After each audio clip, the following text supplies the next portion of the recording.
د علوم اکاډمۍ غړی تاریخ پوه او لیکوال استاد حبیب الله رفیع وایي د اعلی حضرت غازی امان الله خان له ځوانېدو سره سم کله چې به امیر حبیب الله خان هر کال ژمی په جلال آباد او لغمان کې تیراوه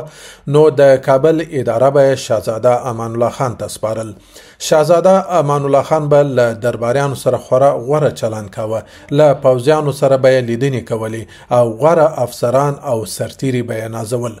د خلکو ارزونه به یې اورېدل، پر بندیانو به ګرځېده او د نرخونو څارنه به یې کول چې د دغو ښو اجراعاتو له امله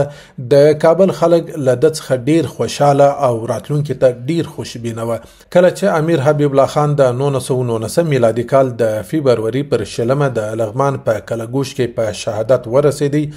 نو همهغه مهال اعلی حضرت غازی امان الله خان د کابل والی وو او په کابل کې د پوځ او د خزانې ټول واک له ده سره وو. نو له همدې امله په کابل کې د خپلې باچهي اعلان وکړ او کله چې د خپلې باچهي اعلان وکړ له درباریانو سره د غوره چلن له امله په دربار کې له کوم خنډ سره مخامخ نسو.